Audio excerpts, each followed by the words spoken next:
Hey guys, I'm Jess Francisco from the YouTube channel A Card Day's Work. I'm really excited to be a guest on Justine's channel today and I can't wait to show you the video. We're going to be doing some fun gel plate printing techniques for card making and I hope you love the video. Let's get started. Okay, so to get started, you're going to need a gel plate, of course. I have a variety of different sizes, and there are tons more that I don't have, but I will have the ones that I'm using linked down below in case you're interested in checking those out. Don't worry about the filth. It's good. It actually adds character to your prints. I am very much a perfectionist, but I'm coming to love and embrace the grunge that is my gel plate. So it's okay to start with it dirty. You don't have to clean it off, but if you want to, you absolutely can. So what you do with a gel plate is you build up layers of paint or ink or whatever you want to use. And then you make prints, which is basically a fancy word for making a background. So the paper that I use is called Pacon Tru-Ray. It's basically a construction paper that's white, but it's not quite as gritty as the construction paper that you would find at, like, let's say an elementary school art room. It is a little softer than that. I'll have that link down below for you as well, but you can really use anything you want. You can use computer paper, you can use construction paper, you can use cardstock, whatever you feel like using is totally fine. It just gives different results depending on the different type of paper you use. So to use the gel plate, all you have to do is put your medium on, whether it's paint or ink, liquid watercolors, whatever you want to use, and then you can use a brayer to spread on your medium. You can use different materials to add texture. Here I'm using a bubble wrap. You can also use things like shelf liner, which I will show you later in the video, paper towels, random things you have around the house, and you can make a ton of different textures and patterns and really cool backgrounds using random stuff that you probably already have on hand. So don't feel like you have to go out and buy a bunch of special tools. You can definitely do this without anything fancy. So once you're happy with the way that your print looks, then you just put your paper down, pull it off, and there you have your background. You can layer up as many times as you want. You can keep adding more. You can put the same piece of paper right back down and pull another print to build up more layers of texture. You can also actually layer things directly on the gel plate. So you can put down a layer of paint, make your print or pull your print, and then you can leave what's left there on the print without pulling a second print, and then add additional textures or stencils or anything like that that you want on top, and then keep building those things. Now the way a gel plate works is you work from front to back. So whatever you want to be in the forefront of your project or your background, you're going to put down on the gel plate first. You're going to let that dry, and then you're going to add a next layer on top of it. If you don't let it dry, it will mix with the other paint or whatever you add on top of it, and it will mess up the way that the print looks. So if you're happy with the way the print looks currently, you're going to want to go ahead and let that dry before you add a second layer, just so that you get individual layers rather than the melding of the two layers. Once it's dry, you can add another layer on top and continue to do that until you're happy. When you pull the print, it basically reverses it. So what is on the top will actually be the back of your print, and what is on the very bottom directly on the gel plate will be the front of your print. So it's really cool to experiment and just see how things work and come together. It's all kind of just an experimentation. You can find out what works for you, what you like, what things kind of call to you more. This is more of a mixed media sort of technique than I would normally use in card making, but I've really found that I love it, and it's a fun way to just be creative and get a little messy, though you can be neat and tidy with it if you want to. So you can see I'm starting to get some really cool texture just from the leftover gunk that's on the gel plate, and I really like it when that starts to happen. That's some of my favorite prints that I've pulled are the ones that have leftover stuff that I really couldn't have made in any sort of other medium that I might have tried this with. It's really cool to get those. They start to look kind of vintage vintage, just really cool when you get those layers. Now that one wasn't very exciting because I actually put too much paint on the gel plate. If you do that, it doesn't pull up the stuff that's in front. So you can see that time I got some of the purpley color, I got the blue, and it looked a little bit better. The first time I just put too much paint on it. So once you kind of get the hang of it, it will make more sense. You'll be able to put the right amount of paint usually, though I tend to be a little heavy-handed with my paint sometimes. You can also experiment with different household items. Here's that shelf liner that I was telling you about earlier. Feel free to mix and match your patterns as well. So you can add texture with a stencil with the shelf liner, go in with the paper towel and sort of blot some of it away. And then this is a really cool way to get a more organic and natural looking texture rather than having harsh lines where one stencil stops and another one begins. And I think that's really cool. The other thing to think about is what you want to use your gel plate backgrounds for, or your gel print backgrounds, once they're done and dry. There are a lot of different options of things that you can do. I'll show you a few card examples here in just a little bit of what I've done with some of the backgrounds that I made in this session here. But there are pretty much endless possibilities for what you can do. And there's always new things, and people always surprise me with the really cool stuff that they are coming out with their gel print. So the only thing that I haven't really covered at this point is how to reuse the prints you're not happy with. So inevitably, there's going to be times when you pull a print and it's just not quite what you hoped. It happens all the time, and that's okay.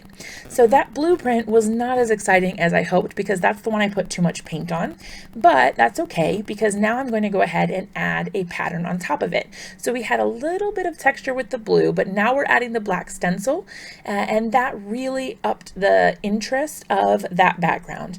Now I can die cut it, I can do whatever I want with it, and it just looks a little bit more interesting than just mostly a solid blue background. I think that's a really cool way to save things, and you can go back, like I said, as many times as you want over the same background until you're happy with it. So if you pull a print and you don't like it, well, set it aside, and then when you see something that might match those colors or a texture you would like to add, you can just pull the print right on top of a print you've already laid down. And I think that's really super cool. So here I'm using the shelf liner to apply texture. So I'm taking the paint off of the gel plate with my shelf liner and applying it directly to a print I have already pulled. And I think that adds really, really cool texture. I think this looks so vintage and grungy.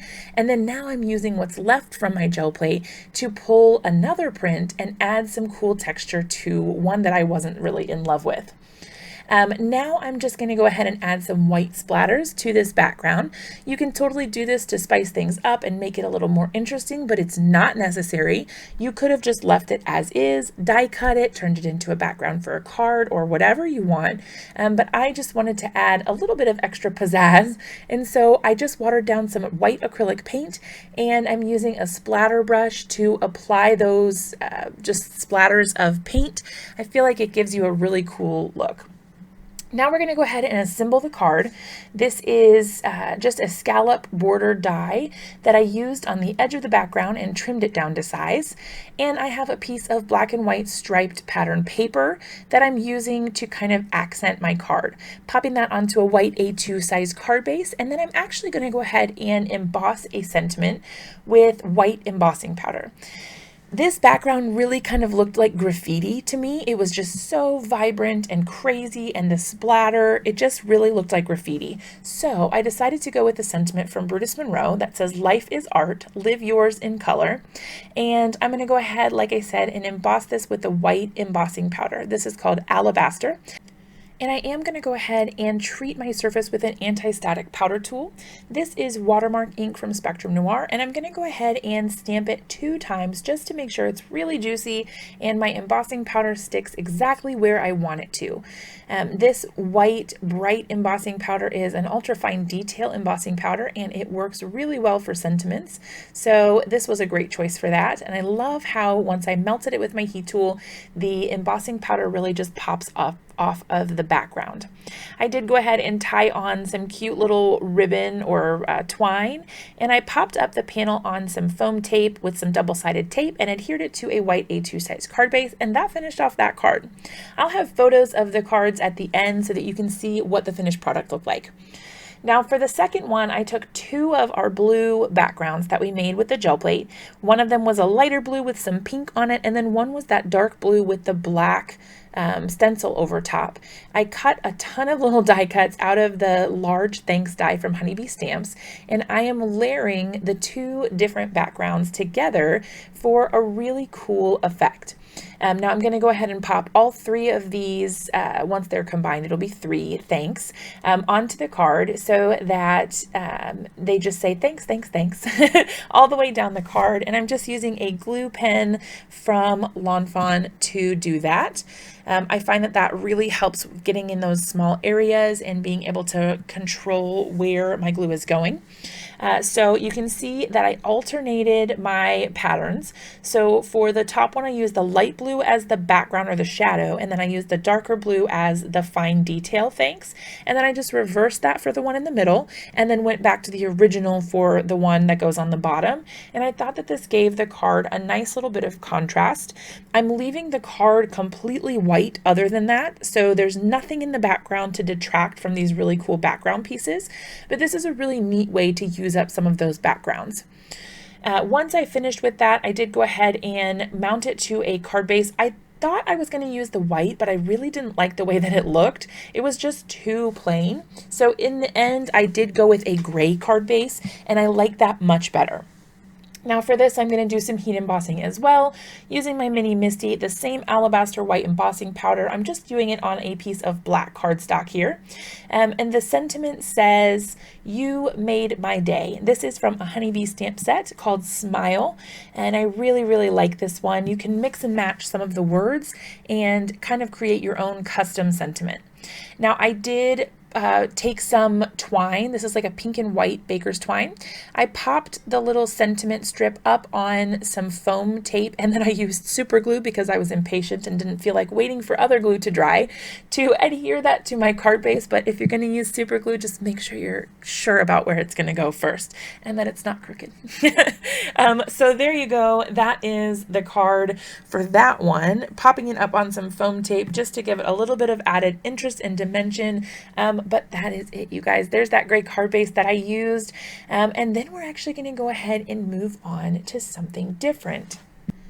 For our third and final card, I thought I would show you another way that you can use the gel plate to make cards, and that is by creating scenes using the gel plate and then adding details and dimension and different things after the fact with your stencils. So I'm doing a beach scene here. I'm starting with like a gray taupey sort of color at the bottom, going to like a turquoise, a dark navy, and then up into coral orange and some purple for a little bit of a sunset sort of look. Now I think that this is a really, really cool color combination. The paints that I'm using are Dina Wakley. They are just acrylic paints, and I really like the way that these blend. Now it looks a little dark in the area between the blue and the navy. It's a little muddy looking, but don't worry. I think it ends up looking really cool in the end. You can use your brayer as much or as little as you want to mix those colors, but I think it looks really neat. Now this is pretty by itself. However, it really adds a lot when you add extra dimension and texture using stencils and other things. You don't always have to use the gel plate, so you can start with a background like this, wait for it to dry, and then add on details using stencils like you normally would for a background. So I decided I wanted to use this Dina Wakley stencil called Cellular, and then I'm also going to use a Tim Holtz Rays stencil for the top, and I really like how this turned out. Now the blue here I'm using to overlay or overlap the darker blue, and then as I move down onto the turquoisey color, I'm actually going to switch it and use the navy and just kind of do a reverse overlay so that the turquoise part has the navy stencil and then the navy part has the turquoise stencil. I thought this looked really cool. It was a neat way to sort of add like wave-like texture or dimension to the background, and I really like the way that it turned out. I did end up going over this with a little bit of white acrylic paint as well, just to soften up those lines a little bit, because I wasn't quite happy with the way that it looked initially. So there I'm just kind of getting rid of some of the extra paint by just adding a little bit of that navy kind of to the whole surface there, and then I'll come back to it in a little bit to sort of add that white bit. Now I'm adding some little bits of paint here with that raised stencil I mentioned from Tim Holtz. I'm just using a foam brush to apply this, so because I can sort of pounce it through the openings of the stencil, and I really like the way that this looks. It doesn't have to be perfect. Don't worry about covering every single little bit of a stencil, especially on a background like this. I think it looks better when it's a little bit messy. It's a little bit imperfect. I think that makes it better. All right, so now I'm using some gesso. You could use, I think I said acrylic paint earlier, but it's actually gesso. You can use white acrylic paint for this too. It works the same. This gesso is just, it's opaque and it's white. It basically works the same as the acrylic paint. Usually you would use the gesso to create like a waterproof barrier in between, let's say, an art journal page or something like that. But here I'm just basically using it as paint. It's what I had on hand. So I'm using it there at the shoreline to kind of imitate where the waves crash on the sand and kind of get a little foamy. And then, like I said, I'm going back into the water areas and adding in some wave crests and just a little bit of extra, I don't know, excitement to the background. I did actually use that as well to add in some little hazy cloud areas. This is like no exact science. You just kind of plop it on there and hope it looks good, or at least that's what I do. I just hope for the best and see where it goes. I did go ahead and trim this down. I'm making a long skinny card because I couldn't stand to get rid of it or like cut off any of the background. I just really liked the way that it looked. So I'm making a 4x9 card, I believe. I think it's 4x9.